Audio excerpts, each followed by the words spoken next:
Videos para el maestro. Formación cívica y ética. Primer grado. Bloque 1. 4. El derecho a la libertad y sus desafíos. El desarrollo del juicio ético y la autonomía moral.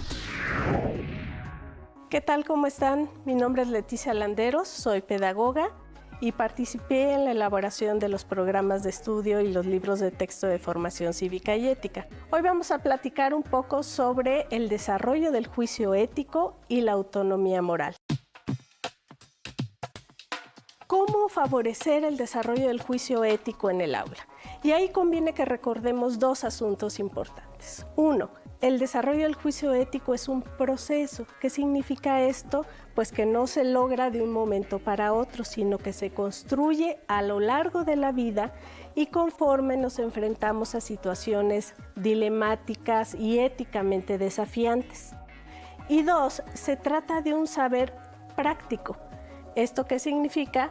Pues que lo aprendemos mediante la acción reflexiva, es decir, reflexionar sobre ello, mediante la acción con el mundo, es decir, actuar sobre lo que nos está sucediendo, y mediante la interacción con otros seres humanos, es decir, intercambiando ideas, escuchándonos, hablando, dialogando.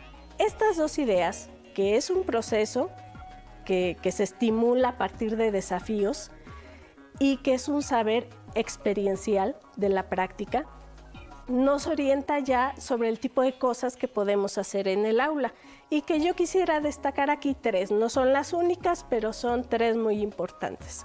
Una, llevar al aula situaciones problemáticas, es decir, que los problemas, las broncas, los dilemas que nos ocurren no queden fuera y no los obviemos o los ocultemos, sino que sean el insumo principal para trabajar en el salón de clases.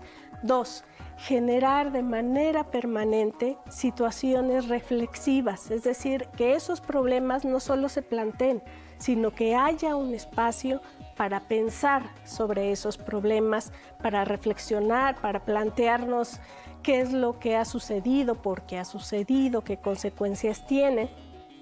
Y finalmente, tener espacios en el aula para discutir y debatir esas situaciones. Recordemos que si es un saber de la experiencia y que requiere el intercambio con los demás, pues en el aula no solo hay que traer los problemas, reflexionar sobre los problemas, sino también ser capaces de discutir y dialogar, porque es lo que nos permite encontrar otros puntos de vista, asumir una postura, pero también contrastarla con lo de otras personas y la posibilidad incluso de cambiar nuestro juicio ético, ese que estaba ahí muy asentado, mover un poco el tapete moral y generar un avance en el desarrollo del juicio ético. ¿Cuál es el papel del juicio ético en el desarrollo de la autonomía moral de los estudiantes? Pensémoslo como un camino. La autonomía moral es muy compleja. Recordemos que es la capacidad para mirar al mundo, juzgar el mundo desde o a partir de principios éticos que asumimos de manera libre y de manera responsable. Es decir, nos hacemos cargo de lo que pensamos y estamos más conscientes de por qué lo pensamos. Si esa es la autonomía moral, digamos, desarrollar el juicio ético es un camino, es una herramienta fundamental para ello. Si ustedes recuerdan, algunas posturas teóricas dirán que el juicio moral es un camino que va desde la heteronomía, es decir, donde lo justo es lo que otros me digan que es lo justo. Piensen ustedes en su infancia, en nuestra infancia, cuando lo que era correcto o incorrecto era más bien aquello que nos causaba placer o que nos generaba un castigo, entonces era malo o injusto. Ese es el nivel más alto de heteronomía que puede ir avanzando hacia niveles de mayor autonomía, donde en el inter, digamos, lo justo, lo correcto es, por ejemplo, lo que digan nuestros padres, lo que digan nuestros amigos, nuestro grupo de pares, lo que digan las normas.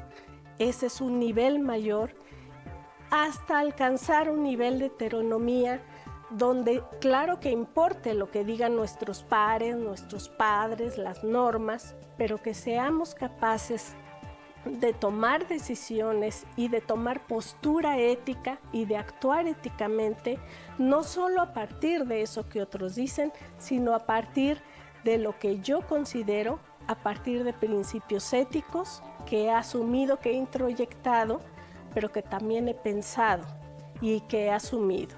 Si puedo hacer eso, entonces soy una persona más autónoma. Y esto no significa que todo el tiempo logremos juicios autónomos. Incluso como adultos sigue sucediendo que tenemos juicios heterónomos. Pero si logramos impulsar el desarrollo del juicio ético, haciendo esto que les decía, enfrentando problemas, discutiendo, contrastando, es más probable que nuestros alumnos puedan superar una etapa de heteronomía e introyectar, incorporar a su vida cada vez más principios éticos que puedan defender, incluso, por ejemplo, si su grupo de pares va en contra de eso. ¿Qué otros referentes conviene tener en cuenta ustedes como docentes para promover el desarrollo del juicio ético? Son varios, hay tres que me gustaría destacar ahora. Uno, y vuelvo al principio, recordar que se trata de un proceso, es decir, no pensar que lo vamos a lograr en una secuencia, en un trimestre o en un ciclo escolar. Es un trabajo permanente, un trabajo constante, de modo que estas acciones que tienen que ver con la metodología tengan que estar de manera permanente también en la manera de trabajar en el aula. Solo de ese modo podemos no garantizar, impulsar el desarrollo del juicio ético. El segundo, la cultura importa. Si bien hay teorías que hablan sobre el desarrollo del juicio ético, tendríamos que reconocer que es un proceso culturalmente mediado. Ustedes que trabajan en telesecundaria lo saben de manera muy cercana. Es decir, la capacidad que los chicos tienen o el contenido de sus juicios está filtrado también por la cultura, por las costumbres, por los valores de su propia comunidad. Eso hay que tenerlo en cuenta, de modo que no esperemos que sea idéntico el proceso de desarrollo del juicio ético en todos los alumnos o en todas las comunidades, porque esto no va a pasar. Es un proceso que incluye, por supuesto, estructuras cognitivas, pero incluye también la cultura.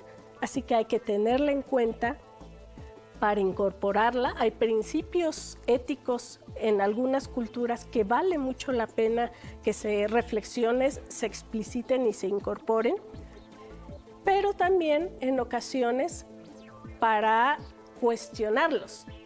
Eso también forma parte de la capacidad de un juicio autónomo, poder distanciarse de aquellas costumbres, de aquellos valores que no necesariamente sean congruentes con la dignidad humana. Ese es un segundo. Y finalmente, el peso y la conveniencia de articular este proceso de desarrollar el juicio ético con la información y las nociones. A veces decimos, la información no es tan importante cuando hablamos de formación cívica y ética, tiene que ver con la vivencia, tiene que ver con los valores, sí, pero la información es fundamental. Promover nociones, promover información científica confiable alimenta el juicio ético de los chicos y lo hace más posible, fortalece la posibilidad de que construyan un juicio autónomo. Bien, solo para cerrar, recordarles que el desarrollo del juicio ético es un proceso que sucede en todo momento, no solo en la asignatura. De modo que ojalá puedan invitar al resto de su colectivo docente para que participen y construyan un ambiente escolar favorable a este proceso. Muchas gracias y mucha suerte en su trabajo.